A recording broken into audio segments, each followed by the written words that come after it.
राजस्थान और गुजरात की सीमा के पास बसे एक छोटे से रेगिस्तानी गांव करमणगढ़ की एक अनोखी कथा पीढ़ियों से सुनाई जाती है। गांव के लोगों का विश्वास है कि वहां खड़ा शिव शंकर भगवान का प्राचीन मंदिर इंसानों ने नहीं बल्कि जिन्नातों ने सिर्फ एक ही रात में बनाया था।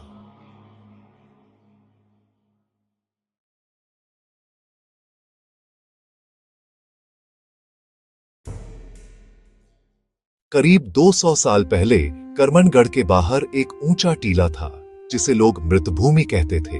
वहां न घास उगती न पक्षी बैठते। लोग डर के मारे उस दिशा में देखना भी पसंद नहीं करते थे। कहा जाता था कि वहां जिन्नात और परछाइयों का राज है। एक दिन गांव में एक साधु पहुंचे। उनका नाम था महंत शिवदास। वे गेरुए वस्त्रों में लिपटे, आंखों में तेज और मस्तक पर भस्मधारी तिलक लगाए हुए थे।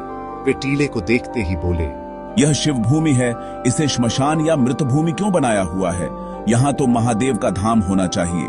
बाबा, यहाँ कोई नहीं जाता। जो गया वह लौटकर स्वस्थ नहीं आया। यहाँ जिन्नात रहते हैं। जिन्नात भी शिव भक्त हैं, बस सही मार्गदर्शन चाहिए।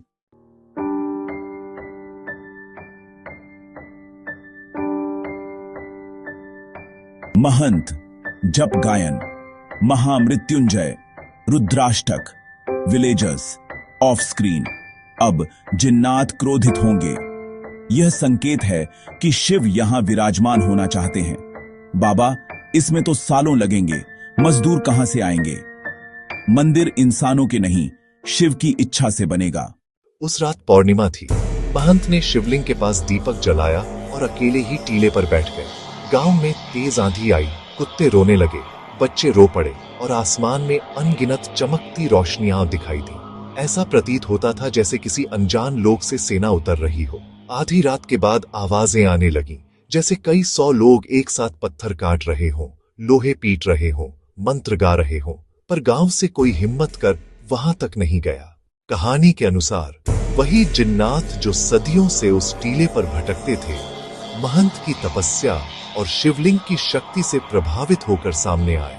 उनके नेता का नाम था जमील उद्दीन, जो एक प्राचीन शिव भक्त जिन्न था। उसने महंत से कहा, बाबा, आपने हमें पुकारा है। यह भूमि पहले भी शिव की थी। श्राप के कारण हम यहाँ बंधे थे। यदि आप अनुमति दें तो हम इस पर्वत पर शिवधाम खड़ा कर दें। महंत ने आंखें बंद कर सहमति दी। रात भर अजीब आवाजें सुनाई दी। न पत्थर का आना जाना, न मजदूरों के कदम, सिर्फ गूंजती ध्वनियां। कभी शिवतांडव की गूंज, कभी शंख घंटा, कभी वज्र जैसी चोट। किसी ने पेड़ गिरने की आवाज सुनी तो किसी ने पत्थरों के तराशे जाने की। एक बूढ़ी महिला अमर कुंवर ने खिड़की से झांक कर देखा। हवा में उड़ते हुए साए, चमकती आंखें और बड़े बड़े पत्थर हवा में तैरते हुए मंदिर का रूप ले रहे थे। सुबह जब पहली किरणें आईं तो पूरा गांव भौचक्का रह गया। जहां कल एक वीरान टीला था, वहां अब शानदार पत्थरों से बना भव्य शिव मंदिर खड़ा था। ऊंचा शिखर, नक्काशीदार स्तंभ, चारों ओर घंटियों की मध्यम ध्वनि और बीच में स्वयं महंत शिवदास तप में लीन। गांव के लोग दौड़कर आए। किसी की हिम्मत नहीं हो रही थी कदम रखने की। भय नहीं, अब यह शिव भूमि है। जिन्नातों ने अपना कर्म पूरा किया और अब काशी की दिशा में लौट गए। मंदिर की दीवारों पर अनोखी लिपि में शब्द उकेरे गए थे। किसी को समझ नहीं आए, पर वे शिव तांडव स्तुति जैसी लगती थी। मंदिर के अंदर विशाल नंदी की प्रतिमा थी और शिवलिंग पर नाग के फन तराशे गए थे। गांव वालों ने पूजा अर्चना शुरू की।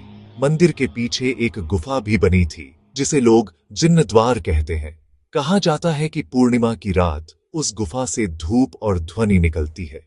कुछ ही महीनों में वह वीरान गांव धन धान्य से भर गया। कुएं में पानी आया, फसलें लहलहाने लगी, बीमार ठीक होने लगे। एक बार एक लकवाग्रस्त बालक को उसके पिता मंदिर के बाहर छोड़ गए। सुबह तक वह चलता हुआ घर गया।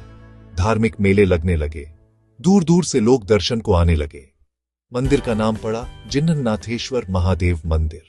मेरा काम पूरा हुआ। जिन्नातों और मनुष्यों दोनों ने अपनी सेवा अर्पण की। कहते हैं कि वे स्वयं मंदिर की गर्भगृह में ध्यान लगाकर अंतर्धान हो गए। उनके शरीर का कोई चिन्ह न मिला। आज भी क्रमनगढ़ में यह मंदिर मौजूद है। स्थानीय लोग मानते हैं कि रात को अगर कोई ध्यान से सुने तो मंदिर के आसपास से घंटियों की मध्यम ध्वनि और पत्थर तराशने जैसी आहट सुनाई देती है। कुछ लोग कहते हैं कि पूर्णिमा की रात शिखर पर धुएं जैसा प्रकाश घूमता है। इंसानों ने जो नहीं कर पाया, जिन्नातों ने शिव की कृपा से किया, क्योंकि श्रद्धा का कार्य कभी छोटा या बड़ा नहीं होता। न यह मनुष्यों तक सीमित है, न अदृश्य शक्तियों तक।